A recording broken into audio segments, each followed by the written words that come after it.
Konnichiwa, hammaga sizlarni qarshilaydi. Hozirda Mitsushi va bugungi videoda Soyada ko'tarilish animesining birinchi sezonida hamma qismlari chiqadi. Videoni boshlashdan oldin videoga bitta like bosib, kommentariyada o'zingiz fikringizni qoldirish esingizdan chiqmasin.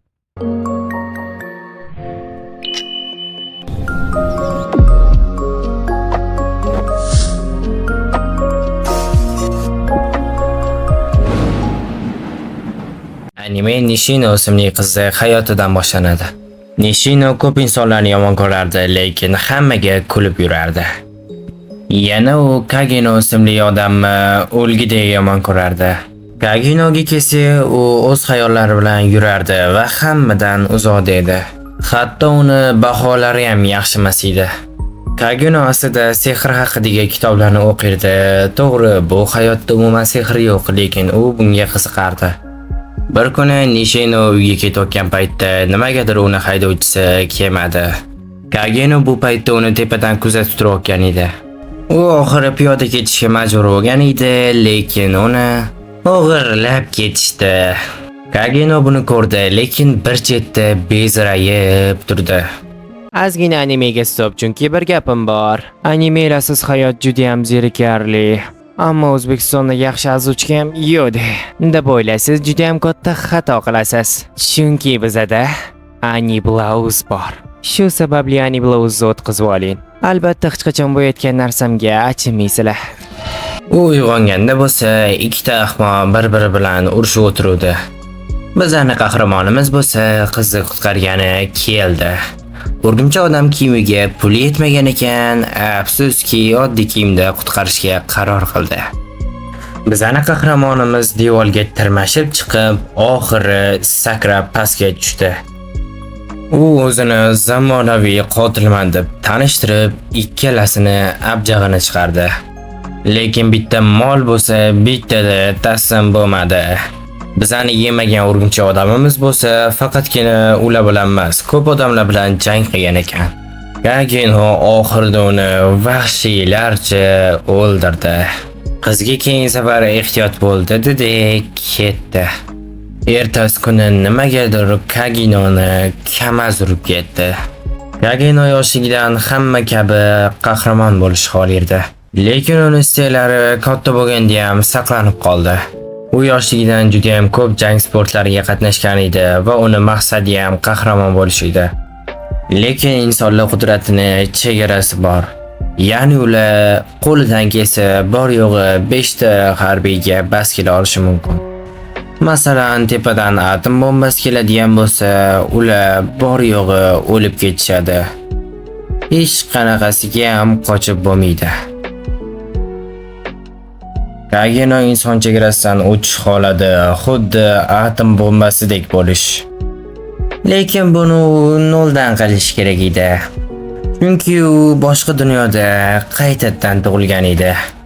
Bechora Kageno bo'lsa chaqaloqda yig'lashga majbur bo'ldi.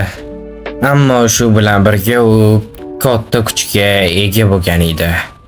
Uning ismini bo'lsa Sid qo'yishgan ekan. Shundan keyin bu yoqga Sid deb chaqiraveramiz. Sid bo'lsa o'z mahoratini hech kimga ko'rsatmasdan faqatgina yolg'iz qanaqadir kiyim kiyib olib, baribir o'rgimchak odam kiyimi emas, mayli kiyim kiyib olib, qolganlarni o'ldirishni boshladi. U bor yo'g'i 7 yoshda bo'lsa ham kuchi ancha darajada ko'p edi. Uni qobiliyatiga kelsa, u xohlagan narsasini qo'lida yasa olardi va u bilan odamlarni xohlagan tarzda o'ldira olardi. Uni qilichbozligi bilan tezligiga bo'lsa, shunchaki qoyil qolsa bo'ladi. Sid qanaqadir g'alatiroq narsa topib oldi. Keyin qarasa, unga tajriba quyonchasi topildi. U 30 kun ichida bu maxluqqa har balo qilib ko'rdi. Oxirida bo'lsa, bu aslida elf bo'lib chiqdi. U elfga bo'lsa, Sid o'zini Shadow deb tanishtirdi. Bir ikkita gaplarni u o'zidan to'qib, xuddi o'zini donishmanddek ko'rsatdi. Bu elf umuman ismi yo'q ekan, shuning uchun Sid uni ismini Alfa deb qo'ydi. Alfa aslida kimdir la'natlagan ekan, shuning uchun bu mashtaqa maxluq bo'lib qolgan ekan. Alfa Shadow'ga siz menga yordam berdingiz. Endi siz uchun kerak bo'lsa jonimni ham beraman deb aytdi. Sid qanchalik kuchli bo'lsa ham qolganlarning yonida o'zini juda ham zaifdek qilib ko'rsatardi. Ahmoq opa, siz juda kuchlisiz. Eng qizig'i Sid faqatgina Alfani emas, balkim juda ham ko'p la'natlanganlarni qutqardi va ularni o'zini komandasiga qo'shdi, ya'ni soyalar bog'i. Sid opasini kimdirlar o'g'irlagan edi. Soyalar bog'i bo'lsa uni qutqargani keldi. O'tdagi bitta odamda bo'lsa qanaqadir g'alatiroq dori bor edi. Uni shunchaki og'ziga solish bilan sirazu katta kuchga ega bo'lardi. Bu narsa hali boshlanishi uni tanasiga qarab o'zgarardi. Bu degani agar oddiygina inson qanchalik darajada kuchli va sehri katta bo'lsa, u shunchalik darajada o'sha narsani yegandan keyin kuchli bo'la olardi. Hatto kuchini 2-3 balkim 4 barobarga katta qila olardi. Lekin u qanchalik kuchli bo'lmasin, baribir Shadow u bilan bemalol jang qildi. Uni oxirida maydalab tashadi. Aslida hammasi Sid rejasiga ketayotdi, lekin qizlar o'zidan o'zi biza ketishimiz kerak, hammasi uchun rahmat dedi. Bechora Sid bo'lsa endi yaxshi orzulari amalga oshayotgan paytda yana yolg'iz qoldi. Sidda oldin kamaz urib ketgan degandek, lekin uni o'limi bo'lsa g'irt ahmoqona bo'lgan ekan. Ya'ni u shunchaki sehr bo'lishini xohlagan edi va o'zini boshini tosh ko'rib, kamazga o'zini otgan ekan. Sid 15 yoshga to'lganida Midgar akademiyasiga o'qishga kirdi. Sidga bitta bo'lmishga munosabat qilib, bor yo'g'i kichkinagina xonaga joylashtirib qo'yishdi. Sid fon qahramon bo'lish niyati bor, shuning uchun ikkita odam bilan do'stlashdi. Ular bechoralar poyezdda zo'rg'a tiqilib ketishardi. Qandoq tengsiz ibora bo'ldi. Sid qandoqdir narsada yutqizgan ekan, shuning uchun uni o'rtoqlari shart berish kerak edi. Ularning sharti bo'lsa, o'qishdagi eng chiroyli qizga sevgi izhor qilib, undan noroziligini olish. U qiz bo'lsa haqiqatan ham juda yomon edi, ya'ni kim sevgi izhor qilsa ham baribir yoqtirmas edi. Lekin Sidga umuman qizlarni qizig'i yo'q, shunchaki shartda yutqizgani uchun bajaryapti. Sid u qizning yonida o'zini g'irt uyatchang va g'irt laqmadek ko'rsatib sevgi izhor qildi. U qizning javobi bo'lsa, roziman. Nima? Nima? Bechora Sid o'ziga katta bosh og'rig'i orttirdi. Sid qo'lidan kelgancha u qizga yomon ko'rinishga harakat qildi, lekin baribir undan battar bo'ldi. Aslida u qiz bitta odamga o'qishligidan keyin erga tegish mumkin edi. Shuning uchun ham o'ziga yigit qidirib turib, Sid Kagenoni tanladi. Buni eshitgan Sid menga ortiqcha birov kerak emas, shuning uchun ajrashamiz dedi. U qiz agar shunaqa qilsang, men seni botdan qanaqa bo'lsa ham haydab turaman deb aytdi. Sid nima qilishni bilmayotgan edi, ko'z oldidan. Sid bundan bu yog'iga g'urur degan narsani esidan chiqarib yorib, bu yog'iga pul ishlashga harakat qiladi. U bundan bu yog'iga sevishganlardek bo'lishga majbur bo'ladi. Lekin bir kuni Aleksiya yo'qoldi. Sid doim u bilan yurgani sababli Sidni o'g'ri deb hisoblashdi. Tabiiyki uni Sid o'g'irlamagan edi, ya'ni qanaqadir g'alatiroq achkili odam bor edi o'tda. U odam bo'lsa Aleksiyadan shunchaki qon olgani o'g'irlaganga o'xshaydi. Chunki u faqatgina menga qon kerak deb aytdi bo'ldi, boshqa hech qanaqa gap etmadi. Sid bunda gumondor bo'lgani uchun odamlar uni tinmasdan urib so'roq qilishdi. Aslida Sid bunaqa og'riqlarga bemalol bardosh bera olardi, xuddi hech qati og'rimayotgandek. U oddiy insondek ko'rinishi uchun ham o'zini bechoraga soladi. Aleksiyaning opasini boshqa ishlari ham bor edi, shuning uchun singlisini qidirish ham ancha qiyin edi.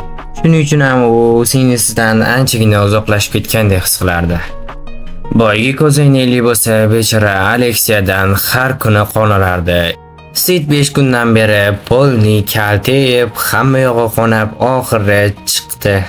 U uyga ketayotgan paytda sezdiki, hamma odamlar undan uzoqda yuribdi. U o'zini yaralarini joyida davolab olishi mumkin edi, lekin hamma sezib qolishi aniq edi. Keyin uni uyiga Alfa keldi.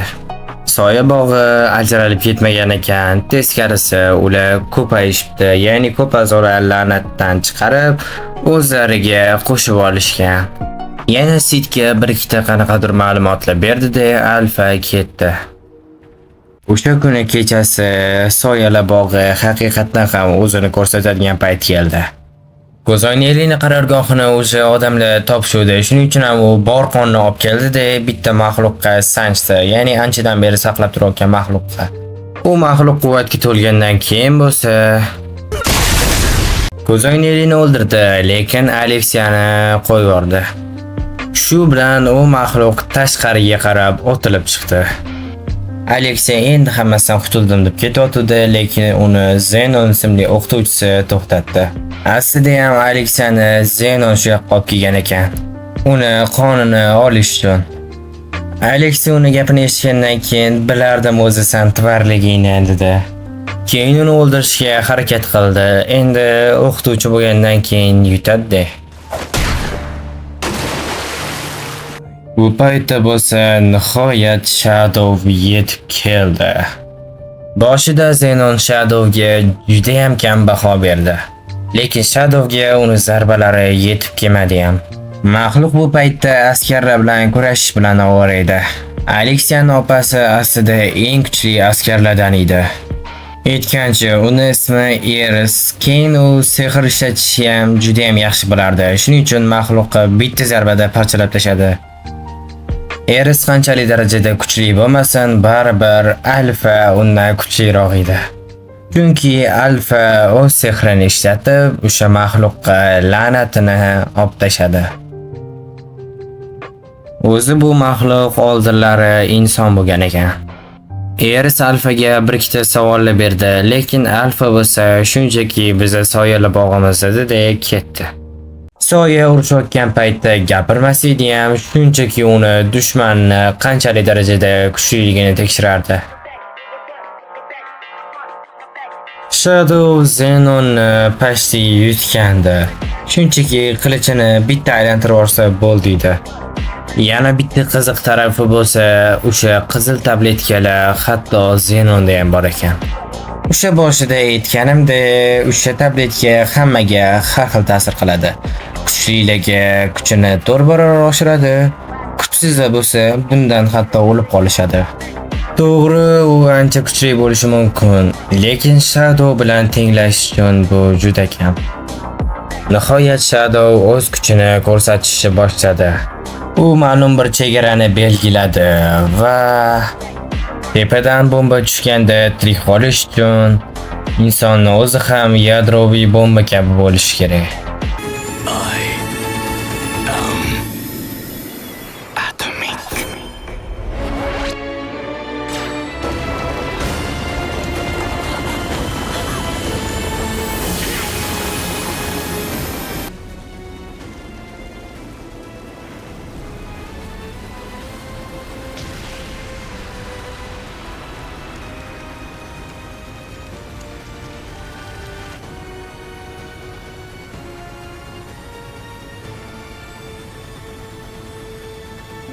Atomik degan joyda nafsi deyishga maza bordi-yu, to'g'rimi?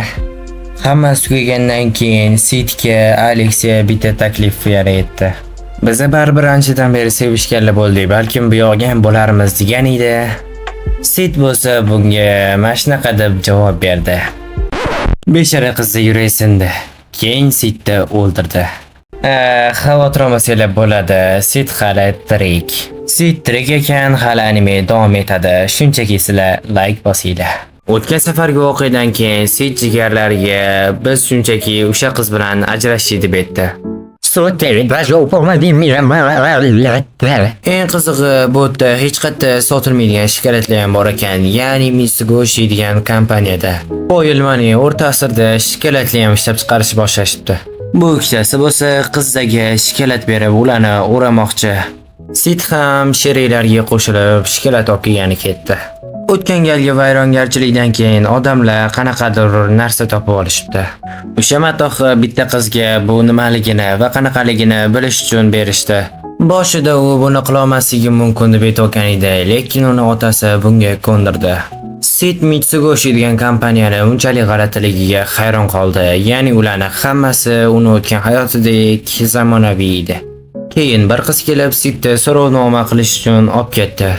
Ichkariga kirganda Sid xuddi zamonaviy Yaponiyaga tushib qolganday bo'ldi. Aslida bu kompaniya soyalar bog'iga tegishli bo'lgan ekan. Bu kompaniya bunchalik darajada rivojlanib ketganining yagona sababi bo'lsa, Sid yoshligida o'zini oldingi hayotdan, ya'ni rivojlangan Yaponiyadagi narsalarni u aytib bergan. Keyin buni miyamdan to'qidim, mas ko'proq uni soyalar donoligi deb aytgan. Sid 7 soyadan gamma iliq kutib oldi.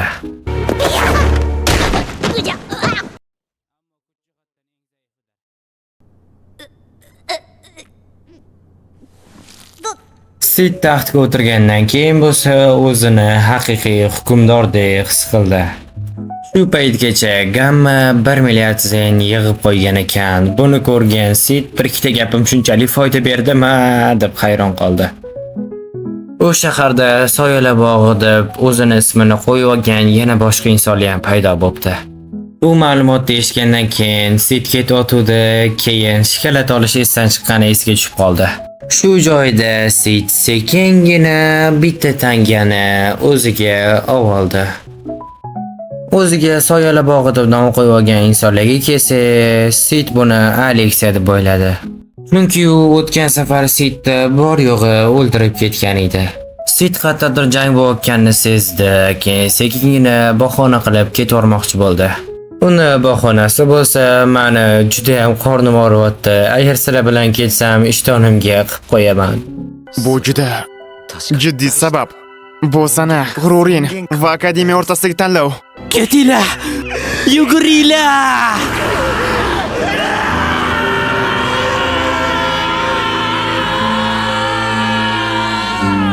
Mavzudan uzoqlashmaymiz.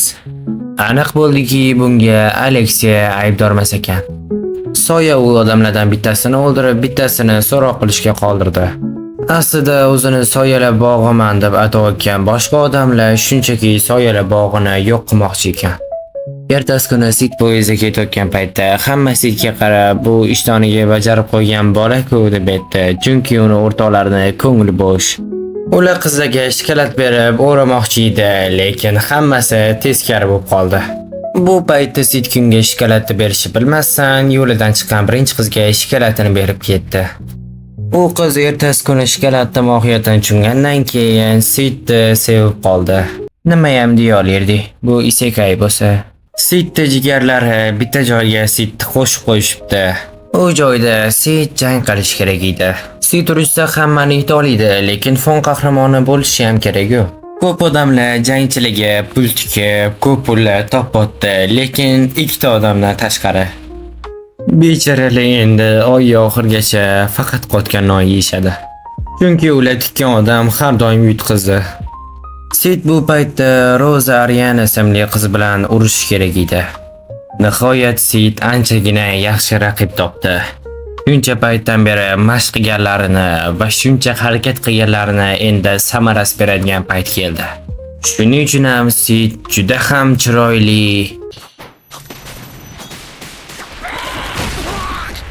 yutqizib berdi.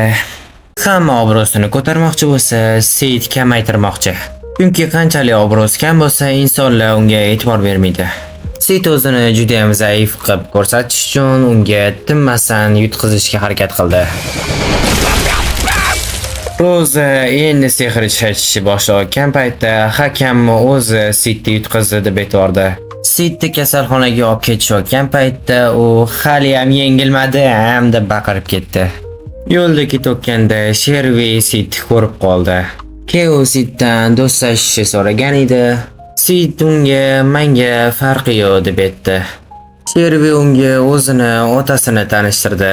Aslida fon qahramoni bo'ladigan bo'lsa, Sid uni otasidan, o'zi umuman ularning oilasidan uzoqroq yurish kerak edi. Ulardan uzoqroq yurishi yagona yo'li bo'lsa, shunchaki yaralarni, soxta yaralarini bahona qilish.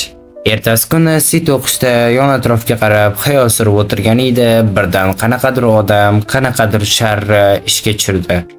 Bu narsani Sid sezdi, lekin qolganlar nimagadir sezmayotgan edi. Aslida bu narsa sehr bloklashga kerak bo'lar ekan. Birdan qanaqadir buzg'unchilar bostirib kirdi. Ular Rozani o'ldirishiga sal qolgan paytda Sid unga yordam berdi. Lekin Sid o'ldi. Buni ko'rgan Roza, u meni shunchalik qattiq sevar ekan, men uchun o'z jonini ayamadi dedi.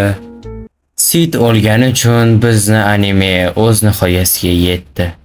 E'tiboringiz uchun rahmat.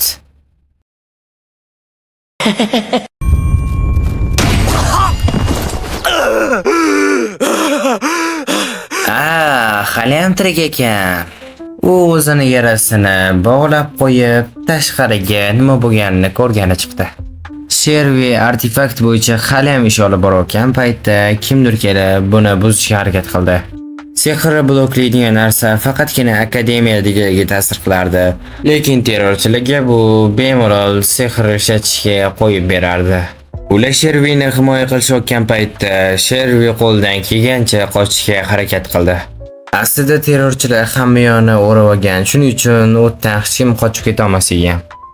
Sid tomdan hammani kuzatib, o'zini soyalar bog'iman deb aytgan ahmoqlarni ko'rdi va ularda didyoligini aytdi, chunki ko'ppa kunduzi ham qop-qora kiyim kiyadimi. Kechasi uzungina qop-qora kiyimga nima yetsana? Sehr umuman ishlamasa ham Sidda sehr bor, chunki u birozgina bo'lsa ham sehr ishlata oladi. Bu kuch darajasiga bog'liq deb aytsa ham bo'ladi. Shu payt Sid Shervini ko'rib qoldi va unga yordam berishga qaror qildi, bildirmasdan albatta. Sid odamlarni даже o'ldirib ham zerikib ham ketdi. Shunga Shervini gaplarini sal bo'lsa ham tushunishga harakat qildi. Ancha o'ylagandan keyin Shervi nihoyat pardani yo'q qilish yo'lini topdi. Faqat buning uchun Shervini uskunalarini topib kelish kerak edi. Buni Sid o'z zimmasiga oldi. Bu paytda hamma o'quvchilarni terrorchilar bitta zalga olib kirib olgan edi va u zaldan chiqarmayotgan edi. Sababi bo'lsa oddiy, agar ularni chiqaradigan bo'lsa, ularni garovga oladigan narsasi qolmaydi. Terrorchilarni xo'jayinlaridan birini Sid kaltakladi va oxirida dahshatli tarzda o'ldirdi. Bu paytda terrorchilardan tashqari soyalar bog'idagilar ham bor edi. Ularda hozir sehr unchalik zo'r bo'lmayotgani uchun hozircha sehr ishlashini sabr qilib kutishayotgan edi. Lekin ularning kiyimi ham sehrdan. U kerakli narsalarni hammasini olib, kerakli joyga olib borib berdi. Nihoyat ular artefaktni ishlata olishdi, hech qanaqa toshsiz. Nihoyat hamma sehrlar o'z joyiga qaytdi. Shervi yoshligida uni onasini kimdir o'ldirgan ekan. Buni ko'rib juda ham dahshatga tushgan va qo'rqib ketgan edi. Uni onasini do'sti bo'lsa Shervini boqib olgan ekan. U odam unga qo'lidan kelgancha otadek bo'ldi. Sid bu yog'iga man qila oladigan hech narsa qolmadi deb Shervini ketkizib bordi. Va nihoyat Shervi butunlay sharri olib tashadi. Buni sezgan o'quvchilarning hammasi urushga tushib ketdi. Bu paytda o'yinga Shadow qo'shildi. Soyalar bog'i nomini qoralashga harakat qilganlarning hammasini beshafqatlikcha o'ldirishni boshlashdi. Lekin bu paytda sovut kiygan odam sekingina quyonni rasmini chizyapti. Bu payt birdan qanaqadir g'alatiroq texnikalar ishlab ketdi. Bu narsa hamma yoqni yoqib tashlashni boshladi. Aslida ham bu odamning niyati soyalar bog'iga kelishi bilan hamma yoqni yoqib yuborish bo'lgan ekan. Afsuski, butun maktab olovdan yo'q bo'lib ketishiga to'g'ri keldi. Aslida bu odam Shervini otasi bo'lib chiqdi. Shervini onasini o'ldirgan ham aslida shu odam ekan. Uni pichoq bilan so'yib tashlagan ekan. Shu joyda Sid o'zini o'lgandek ko'rsatib, siraza kiyimini o'zgartirib oldi. U odam o'zini artefakt bilan birlashtirdi. To'g'risi, Kanekiga havas qilgan ekan. Artifakt bilan birlashgandan keyin uning kuchi ancha darajada oshdi va tezligi ancha yaxshi bo'ldi. Lekin u odamning kuchi faqatgina artefaktga bog'liq bo'lgani uchun u uzoqga ham bora olmadi. U Shervini onasini qanaqa o'ldirgan bo'lsa, Shadow ham uni xuddi shunaqa qilib bo'g'zigacha kesib tashladi. Oxirida soya uni artefaktiga qo'shib yo'q qildi. Afsuski, Shadow'ni o'ldirganini Shervi ham ko'rib qoldi. Bu uni hayotida ikkinchi marta takrorlanishi edi, lekin Shadow hech narsani aytmadi. U haqiqatdan nima bo'lganini bilmagani yaxshi deb hisobladi. Lekin hammasi boyiga qaragani o'ylaganidek bo'ldi.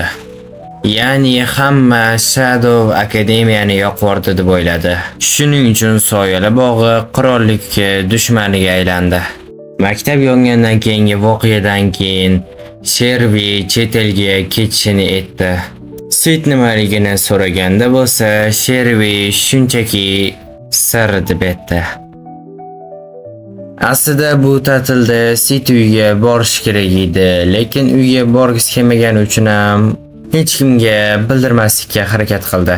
Sid hammasi tugagandan keyin ta'tilda bemalol maza qilib yashayman deb o'tgan edi. Boshiga yana bitta bosh og'rig'ini orttirdi.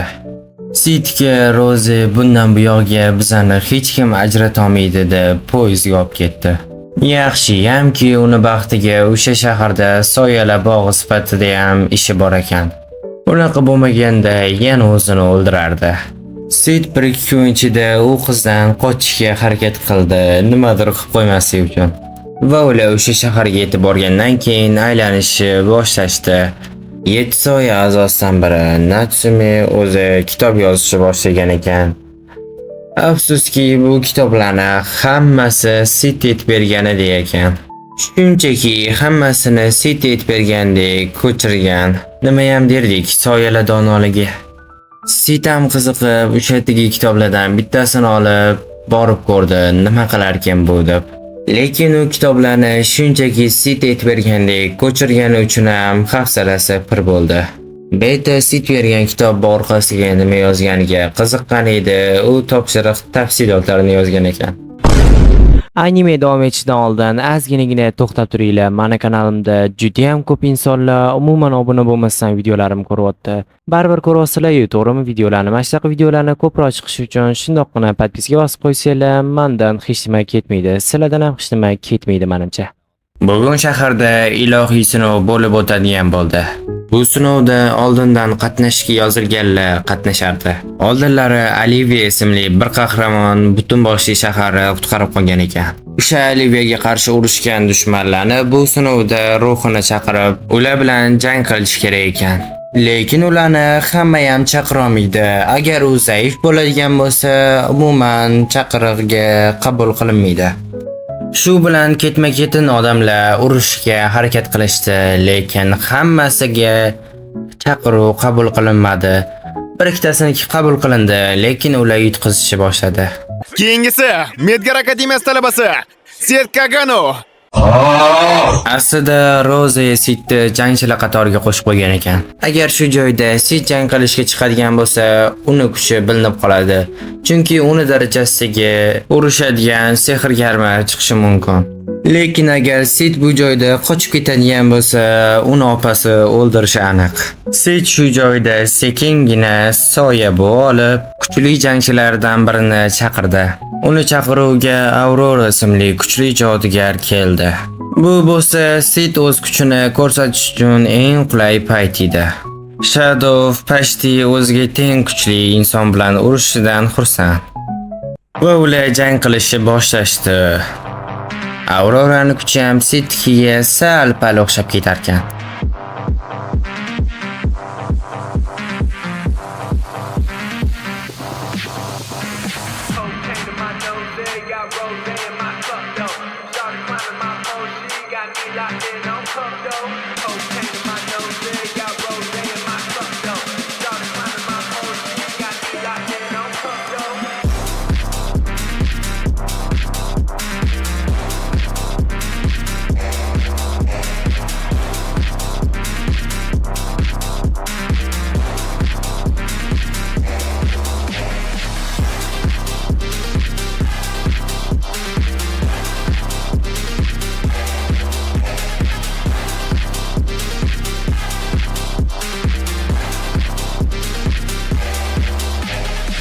Shunchaki Shadow yana yutdi.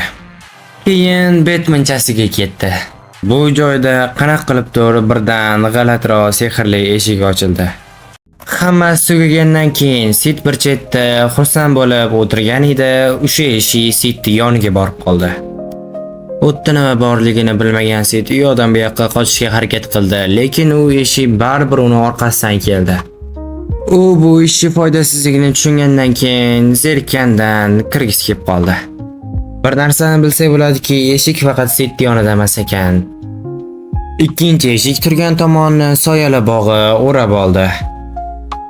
Alfa uni bir ikkita sheriklari o'sha eshikka qarab ketishdi va o'zligi bilan anu kalboshni ham olib ketishdi.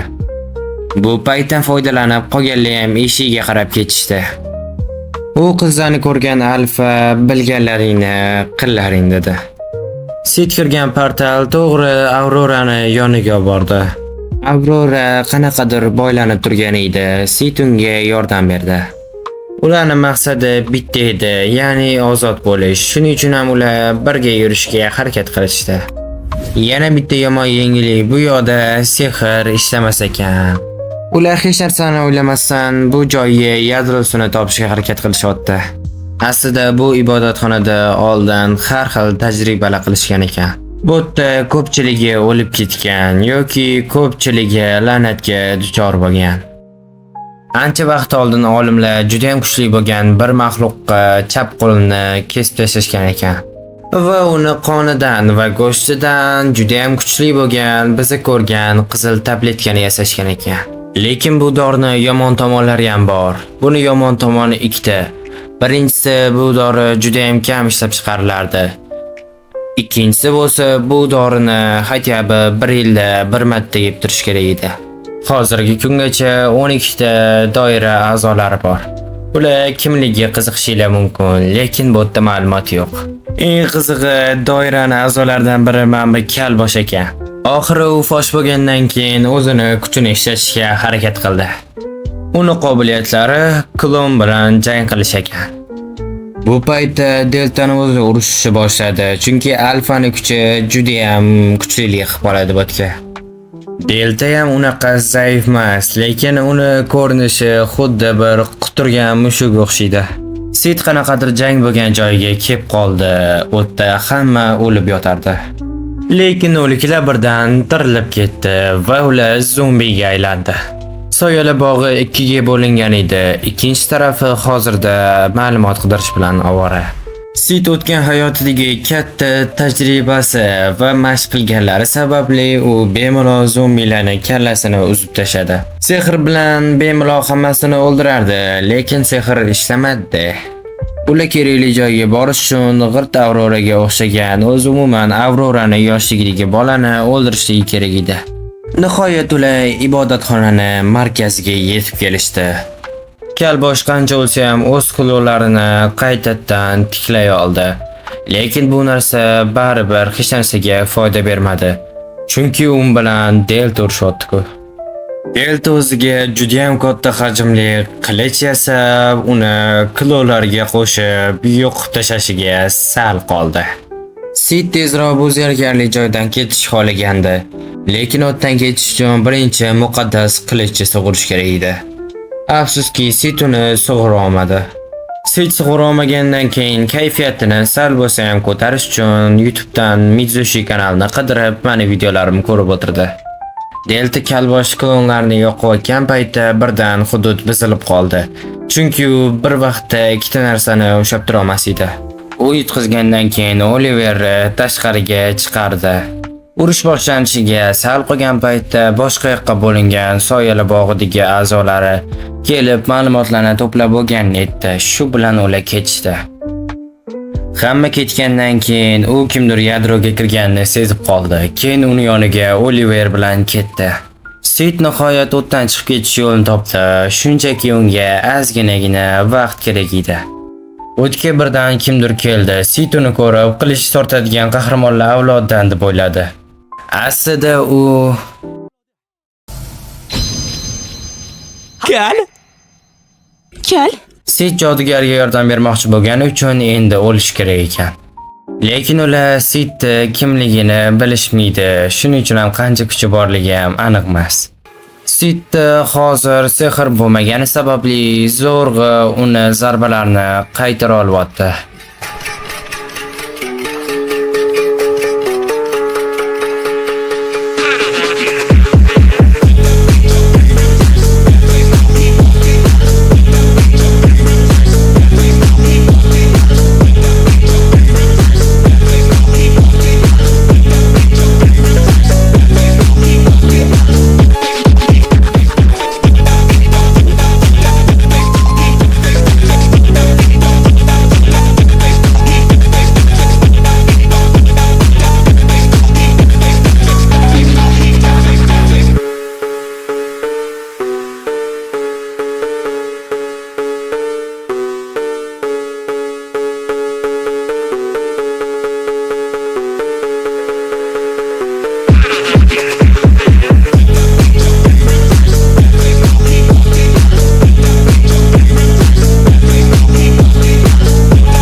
Olivia o'ldi, lekin u bor yo'g'i bitta dona nusxa ekan. Ya'ni u ko'proq 1000 dan ham oshiq nusxalar bor ekan. Shu joyda endi Sid yolg'iz o'zi hammasiga qarshi chiqish kerak va u haqiqiy kuchini ko'rsatishni boshladi. Agar ular bu joydan chiqib ketish xohlasa, ikkita dona yo'l bor. Birinchisi qilich sug'urib chiqib ketish, ikkinchisi bo'lsa Shadowning ish tugaganligi gapi atomik.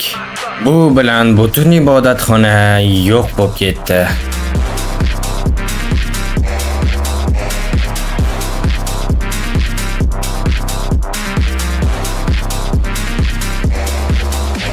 Buni ko'rgan soyalabog'dan tashqari hamma dahshatga tushdi. Sid hushidan ketgandan keyin uyg'onganda Aurorani yonida edi. Lekin Aurorani uje tashqariga chiqqandan keyin yo'q bo'lib ketish kerak edi. Aurora sen bilan zavqli vaqt o'tkazsam hammasiga rahmat deb yo'q bo'lib ketdi. Aleksiya bundan anchagina xavotir olgan edi. Chunki u hatto urushmasdan ham bor yo'g'i tomosha qilib turdi. Va ular birlashish kerakligini aytdi. Agar uchalovi birlashsa, hatyabi ma'lumot qidirishi mumkin yoki bilib olishi. Keyin ular uchalasi bir jamoa bo'lishga qaror qilishdi. Soyalar bog'i bitta tashkilotdek bo'lsa ham, ular bir oiladek bo'lib qolishgan edi va ular Sidni juda ham yaxshi qadrlashadi. Yaqin kunlarda turnir bo'lib o'tadigan bo'ldi. Bu turnir uchun har xil odamlar keladigan bo'ldi. Bir xillari jang qilish uchun, bir xillari faqat tomosha qilish uchun. Sid bu turnirga juda ham qiziqib qolgan edi. Turnirda qatnashayotganda birinchi o'zini zaif qilib ko'rsatib, keyin kuchli qilib ko'rsatmoqchi edi. Bu narsani ko'rgandan keyin tomoshabinlar deb aytishadi.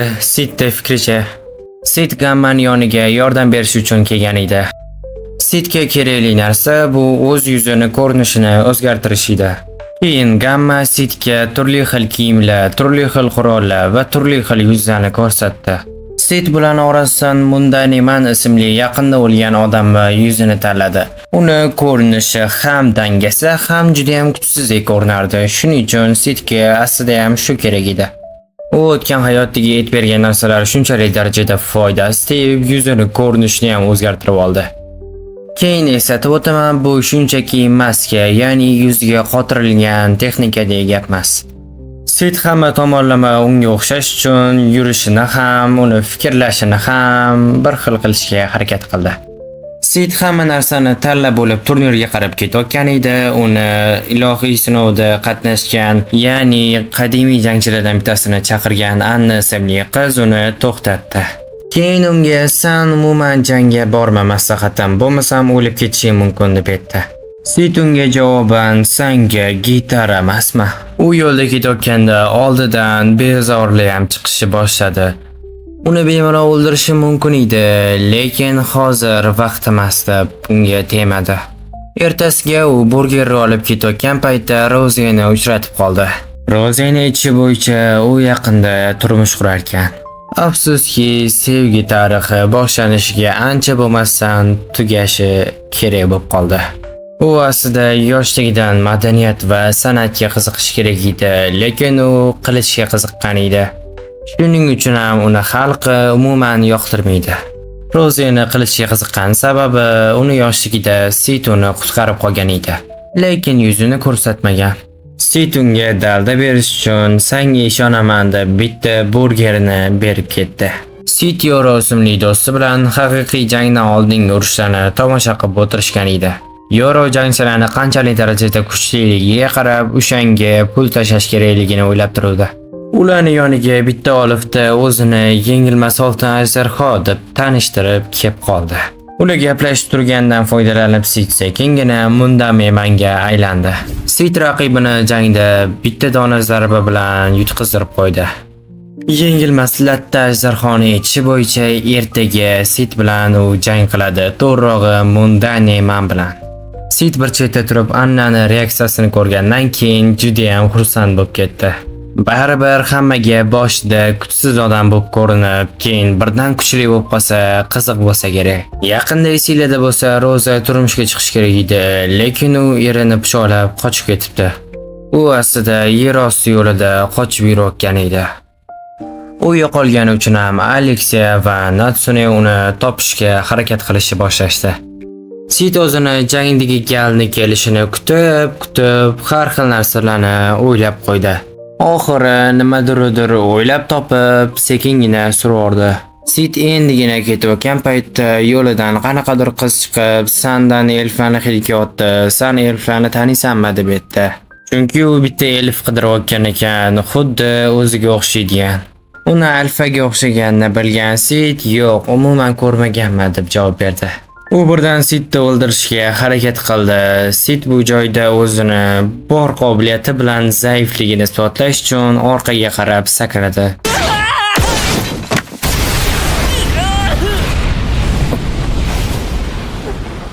Sid o'zini ishini shu darajada mukammal qilgandan u rostdan ham juda ham zaif bo'lsa kerak deb o'yladi. Nihoyat yengilmas latta ajdarho bilan Mundane manni urushini payti keldi. Nega uni ismi yengilmas deb qiziqayotgan bo'lsalar, u har doim o'zidan kuchsizlar bilan urushar ekan.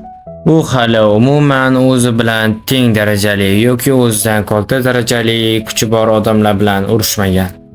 Endi jang boshlangan payt Mundaneni sirazi kallasini olib tashlashga harakat qildi. Kallasiga yaqin kelgan paytda bo'lsa, u bo'ynini shundoq sindirib, qilichdan pastroqga kallasini tushirib oldi. Mundane qilichini bitta ushlagan paytda yengilmaslikda o'zini o'ldim deb o'yladi. Lekin bu bor yo'g'i illyuziya edi. Aslini olganda Sidda hali ochilmagan qobiliyatlari juda ham ko'p. Anna Mundanening harakatlarini ko'rib juda ham dahshatga tushayotdi. To'g'risini aytganda uni harakatlarini daji ko'ra olmaydigan odam. Mundanening bunaqa harakatlarini ko'rgandan keyin ajdarhoga dumni liklatib qoldi. Keyin jahli chiqib, bor kuchini ishlatishga harakat qilgan edi. Sid bittagina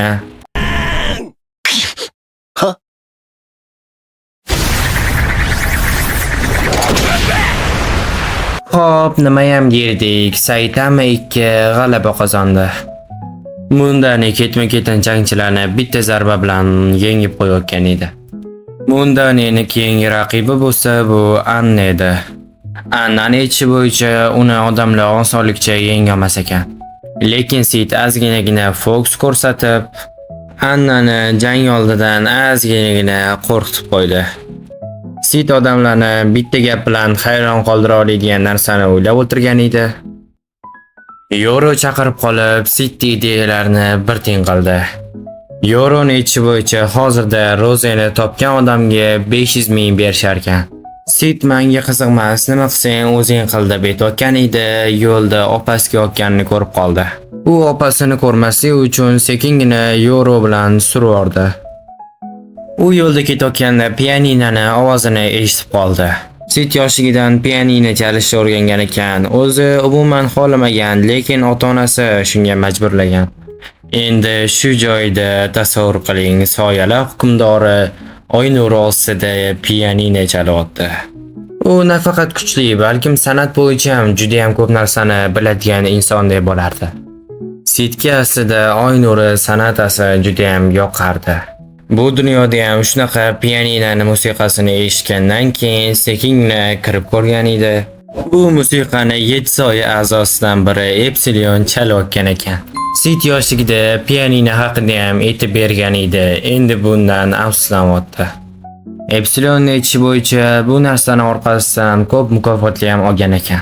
Epsilonda даже vijdon ham yo'q ekan, chunki prostagina uni chop olib qaytarib aytayotgandi.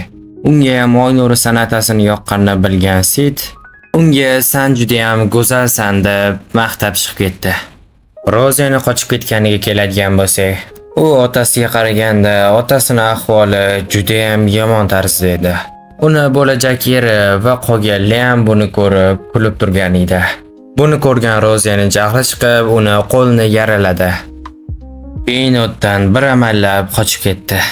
Aslida Roziyada la'nat bor edi, shuning uchun ham u uzoqqa ham bora olmas edi. Rozi endi o'ldim deb o'ylagan paytda pianinoning ovozi eshitildi. Pianino tomonga borganda bo'lsa, o'tda Shadow pianino chalayotgan edi. Shadow o'rnidan turib, "Men senga kuch beraman, sen bor kuching bilan harakat qil" deb aytdi. Rozi bo'lsa, "Men albatta harakat qilaman" deb javob berdi. Keyin uni la'nati ham yo'q bo'lib ketdi. Shadow kuchi bilan Rozi bemalol odamlarni o'ldira oldi. Aleksiya bilan Natsune Rozini ko'rgani kelishgan edi, lekin Rozi menga aralashmaylar deb aytdi. Aleksiya "Biz nima, bitta jamoa emasmidik" deb aytganda, Rozi uni xushsiz qilib, "Meni kechiringlar" deb ketdi. Sid hammasini mukammal bajardim deb xursand bo'lib kelayotgan paytda, uni opasi eshikning tagida hali ham kutib o'tirgan ekan. Menimcha endi Sid rostdan o'lsa kerak. U Sidni bor jahli bilan bo'g'di. "Agar tirik qolishni xohlasang, bu chipta bilan buncha festivalni tomosha qilasan" dedi. Sid noiloj rozi bo'ldi. Sid chiptasi bilan o'sha joyga kelgan paytda o'zi juda ham hayron qoldi, chunki u juda ham shohona joyga kelgan edi. Uni joyi ham shundoqqina Malika erisi yonida ekan. O'tgan safar esida bo'lsa, Sidni savol-javob qilib qiynashgan edi. Shuning uchun Malika erisi undan kechirim so'radi. Nihoyat Mundaneni ham gali keldi. Anna bilan urushadigan kun ham kelgan edi. Anna Mundaneni pashti hamma usullarni o'rganib ko'rib chiqqan edi. Endi u uchun qattiqroq turishga harakat qiladi.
Hozirda u Annani yutgani uchun uni keyingi raqibi bu Malika erisi edi.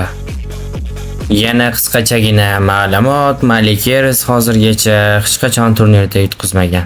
Mundani ketayotgan paytda Anna uning yoniga borib, hammasi uchun rahmat deb aytdi. Keyin Mundani "Aslida sen kimsan?" deb so'ragan edi. U kuch uchun hamma narsadan voz kechgan insonman deb javob berdi. Keyin jangda Sid Malika bilan urushish kerak edi. Va hammasi tugagandan keyin Mundani ismli inson ham yo'q bo'lib ketishi kerak edi. Lekin eng yomoni Sid opasini jangini ko'rmasdan ketib qolgan ekan. Ertasi kuni jang bo'ladigan payt keldi. Eris Mundaneni to'liq kuchini ko'rmagan va uni birinchi marta ko'rganda kuchliligini sezgan. Jang endi boshlanishi bilan Eris kallasi uzilib ketdi. Lekin bu Sid illyuziyalardan bittasi edi yana. Eris birdan kallasi ketishini bilgan edi va shunchalik darajada uzoqga qochib ketgan edi. Mundani bilan jang qilayotgan paytda butun arena uni qilichiga yaqin edi. Ya'ni u arenani qaysi tarafda tursa ham bemalol u qilichi bilan uni o'ldira olardi. Rozi bu paytda otasining yoniga borish uchun shoshilardi. Lekin negadir yo'lidan hech qanaqa tansoqchi ham chiqmadi va urushga odam ham chiqmadi. Chunki hammasini soyalar bog'i o'ldirgan edi. Sid illyuziyalari bilan tinmasdan Erisni dahshatga solardi. U endi hujum qilaman desa, shu zahoti o'lib ketadigan deb his qilaverardi. Eris o'limdan qo'rqib chetroqqa qochardi, lekin tashqaridagi odamlarga bo'lsa, bu xuddi aylanani oldida yugurib qochayotgandek tuyulardi. Bu gaplarni eshitgandan keyin uni qattiq jahli chiqib ketdi va o'limga ham tik boqib zarba berishga harakat qildi. Sidga yaqinlashga olgan paytda u bitta qilichini chetga surib, uni bo'g'ib yutib qo'ydi. Eris Mundaneni bunchalik darajada kuchliligiga hayron qoldi. Rozi shu joyda otasini ko'rgani keldi. Keyin hamma qilgan ishlarim uchun kechiring, men bundan buyog'iga o'zim xohishimdek harakat qilaman deb aytdi. Keyin otasi xursand bo'ldi va qilgan ishlaringni kechirdim deb aytdi. Keyin u birdan otasini o'ldirib qo'ydi. Otasining oxirgi gaplari bo'lsa, "Men seni yaxshi ko'raman, Rozi." Bu qilgan ishdan keyin o'zini endi o'ldirmoqchi bo'lgan paytda Mundani kirib kelib uni to'xtatdi va o'zini haqiqiy yuzini ko'rsatdi. Rozi uni zamonaviy bezori qotil deb chaqirdi. Uni bunaqa deb chaqirgan sababi Rozining yoshligida Sid uni qutqarib qolgan ekan. O'shanda Sid o'zini zamonaviy bezori qotil deb tanishtirgan va Rozi ham qilichbozlikka qiziqqan. Endi boyi ko'rishgan elf bilan Sid endi urusha oladi.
Yo'lda Alfa Roziga bitta shart taklif qildi, ya'ni soyalar bog'iga qo'shilish. U uchun bu foydali bo'lishiga ishonib rozi bo'ldi.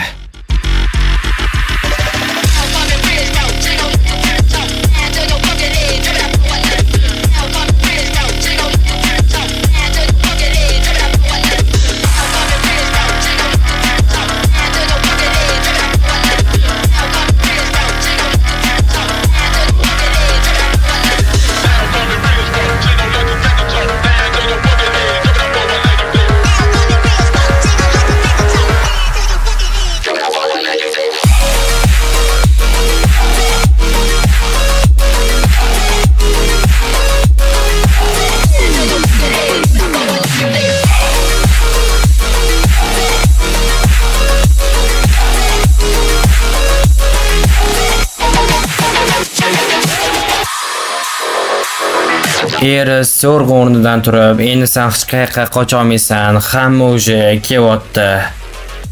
Biza shunchaki vaqt yutib berishimiz kerak edi deb aytdi. Shadow uni gapiga mazza qilib kulib, kim qochadi, qayoqqa qochadi va nimaga qochadi deb butun shahar o'zini energiyasi bilan to'pladi. Deb atomik so'zini ishlatmasdan shunchaki ketdi. Eris Shadow yutolmagani uchun juda ham jahli chiqib, baqirib yig'ladi. Soya shu bilan qirollikka eng yomon dushmanlaridan bo'ldi. Aslida Soyalar bog'ini ham o'zini yashirin bir kvartirasi bor ekan. Mana Soyada ko'tarilish animesiyani birinchi sezonni hamma qismi o'z nihoyasiga yetdi. Ana endi bu yerda ikkinchi sezon kutib turibdi. Albatta ikkinchi sezonni ham hamma qismini chiqaraman. Undan oldin videoga bitta like bosib qo'ying. Hali menda shunga o'xshagan juda ham qiziq animelar juda ham ko'p. Shuning uchun kanalga obuna bo'lish umuman esingizdan chiqmasin va kommentariyada shu joygacha ko'rgan bo'lsangiz fikringizni yozib qoldiring. Anime o'zi qanaqa bo'ldi shu haqida.